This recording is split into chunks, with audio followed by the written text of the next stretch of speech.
ஐயனார் துணை சீரியலில் அடுத்து நடக்க போகிற நிகழ்வுகளை நாம் பார்க்கலாம். கார்த்திகா விடிஞ்சா கல்யாணத்தை வச்சுக்கிட்டு நம்ம சேரன் வீட்டுக்கு கிளம்பி வந்துருந்தாங்க. நான் கட்டுனா மாமாவை தான் கட்டுவேன், இல்லைனா நான் இந்த வீட்டை விட்டு போகவே மாட்டேன்னு சொல்லி அடம் பிடிக்கிறாங்க. இதை பார்த்ததுமே நடேசன், சோழன் எல்லாருமே கேட்குறாங்க, நீ இந்த முடிவில் ஸ்ட்ராங்காக இருந்த அப்படின்னா நாங்கள் எல்லாருமே உனக்கு ஹெல்ப் பண்ணுறோம். நீ கல்யாணத்தை பண்ணிவிட்டு வேற எங்கேயாவது ஒரு வாரம் போய் இருங்க. அதுக்கப்புறம் நீங்கள் வந்தீங்கன்னா ஒன்றுமே பிரச்சனை இருக்காது.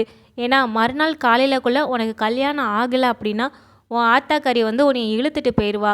அதுக்கப்புறம் நாங்கள் ஒன்றுமே பண்ண முடியாது அப்படின்னு சொல்லி ரொம்பவே பேசுகிறாங்க. எல்லாருமே அட்வைஸ் பண்ணதுமே நானுமே அதே தான் சொல்கிறேன். இனி எப்படியாவது நீங்கள் சேரன் மாமாவுக்கு கட்டி வச்சுருங்க. ஏன்னா என்னால் அந்த வீட்டுக்கு திரும்ப போகவே முடியாது அப்படின்னு சொல்லி கார்த்திகா சொல்கிறாங்க. இந்த முடிவில் நீ இன்னுமே நல்லா ஸ்ட்ராங்காக இருந்த அப்படின்னா நாங்கள் இது எல்லாமே செய்கிறதுக்கு ரெடி தான் அப்படின்னு சொல்லி நம்ம சோழனும் சொல்கிறாங்க.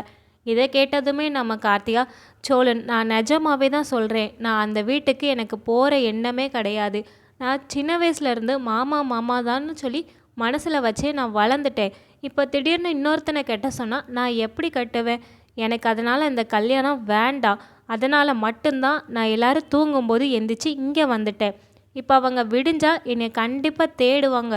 அதுக்குள்ளே எனக்கு ஏதாவது நீங்கள் ஏற்பாடு பண்ணி வச்சாலும் பிரச்சனை இல்லை தான். இல்லைனா எங்கள் ரெண்டு பேர்த்தையும் நீங்கள் வேற எங்கேயாவது அனுப்பி வச்சாலும் பிரச்சனை இல்லை தான். உடனே நடேசன் சொல்கிறாங்க, இதே முடிவில் நீ இவ்வளோ ஸ்ட்ராங்காக இருந்த அப்படின்னா இந்த கல்யாணத்தை நம்ம இப்போவே பண்ணிடலாம். ஏன்னா நீ ஏற்கனவே வந்ததை உன் ஆத்தாக்காரி பார்த்துருக்கா. அப்படி இருக்கும்போது கண்டிப்பாக உன்னை தேட தான் செய்வாங்க. அதனால் எப்போ வேணாலும் அவங்க கிளம்பி இங்கே வரலாம்.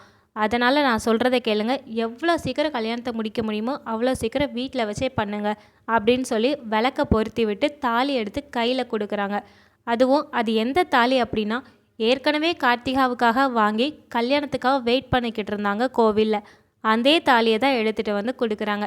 இதை பார்த்ததுமே நம்ம சேரன் என்ன சொல்லனே தெரியாமல் அவங்க ஒரு ஷாக்கிங்லே தான் இருக்கிறாங்க. ஏன்னா அவங்களுக்கு தெரியும் இந்த கல்யாணம் நடந்தால் அடுத்து என்னென்ன பிரச்சனை வரும்னு. அதனால தான் நம்ம சேரன் ரொம்பவே தயங்கி நிற்கிறாங்க. அதே நேரம் கார்த்திகா வீட்டில் எல்லாருமே எந்திக்க ஆரம்பிச்சிட்டாங்க. அப்போது கார்த்திகா அம்மா மட்டும் இந்த பொண்ணு சாப்பிடாமையே படுத்தாலே என்ன ஆச்சோ அப்படின்னு ரூமில் பார்க்குறாங்க. பார்க்கும்போது அங்கே கார்த்திகா இல்லை. கார்த்திகா இங்கே இல்லைன்னா ஒருவேளை எங்கே இருப்பா அப்படின்னு சொல்லிட்டு பாத்ரூம், மொட்டை மாடி, சொந்தக்காரங்க கிட்ட எல்லா பக்கமுமே தேடி பார்க்குறாங்க. எங்கேயுமே கார்த்திகா இல்லைன்னொடனே கார்த்திகா அப்பா கிட்ட போய் சொல்கிறாங்க, இந்த மாதிரி உங்கள் பொண்ணை காணும் அப்படின்னு. அதை கேட்டதுமே நம்ம தனசீலனுக்கு ஹார்ட் அட்டாக் மட்டும்தான் வரலை. மற்றபடி எங்கே போனா எங்கே ஏதுன்னு போய் தேடு அப்படின்னு சொல்லிட்டு அவங்களும் தேடி பார்க்குறாங்க. அப்போ தான் கார்த்திகாவோட அம்மா சொல்கிறாங்க, இந்த மாதிரி அவள் ஏற்கனவே ஒரு தடவை அங்கே கிளம்பி போகிறதுக்கு சர்டிஃபிகேட்லாம் எடுத்து வச்சுட்டு போனாங்க. நான் தான் சரி இனிமேல் இப்படி பண்ணாத, அப்பா இவ்வளோ கஷ்டப்பட்டு உன்னைய வளர்த்துருக்காருன்னு சொல்லி அறிவுரை சொல்லி நான் தான் பிடிச்சி வச்சுருந்தேன். ஆனால் அவள் இப்போ மறுபடியும் அதே மாதிரியே ஒரு முடிவெடுத்திருப்பான்னு எனக்கு தெரியலையேங்க. வாரீங்களா ஒரு எட்டு போய் பார்த்துட்டு வருவோம் அவங்க வீட்டுக்கு அப்படின்னு சொல்கிறாங்க. இதை கேட்டதுமே இன்னும் நீ என்னென்ன என்கிட்ட இருந்து மறைச்சிருக்க? அவள் இவ்வளோ விஷயம் பண்ணியிருக்கா, என்கிட்ட நீ ஏதாவது ஒரு விஷயம் சொல்லியிருக்கியா அப்படின்னு சொல்லி ரொம்பவே திட்டுறாங்க. பொண்ணை வளர்த்துருக்கா பாரு அப்படின்னு போய் திட்டிகிட்டே கூட்டிகிட்டு போகிறாங்க. இங்கே நம்ம சேரன் தயங்கி அந்த தாலியை வாங்கி கெட்ட போகிற அதே நேரத்தில் அங்கே கார்த்திகாவோட அம்மாவும் அப்பாவுமே அவங்க வீட்டுக்கு வந்துருந்தாங்க.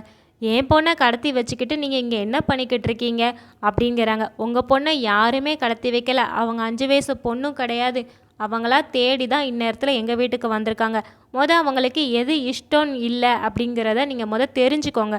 அவங்களுக்கு நீங்கள் ஏற்பாடு பண்ண கல்யாணம் பிடிக்கலை. அவங்களுக்கு இந்த கல்யாணம் பிடிக்கலங்க போய் தான் அவங்க எங்கள் அண்ணனை தேடி வந்திருக்காங்க. அப்படி இருக்கும்போது நீங்கள் கடத்திட்டாங்கன்னு சொல்லி பேசிக்கிட்டு இருக்கீங்க அப்படின்னு பாண்டியன் சொல்கிறாங்க. டேய், நான் உங்ககிட்ட பேச வரல, கார்த்திகா வீட்டுக்கு வா அப்படிங்கிறாங்க. அப்போது எல்லாருமே கார்த்திகாவாக பார்க்குறாங்க. ஏன்னா எப்போதுமே அவங்க அம்மா அப்பா கூப்பிட்டா நம்ம கார்த்திகா உடனே போயிடுவாங்க. இப்போவும் அதே தான் நடக்க போகுதுங்கிற மாதிரி பார்த்துக்கிட்டு இருக்காங்க.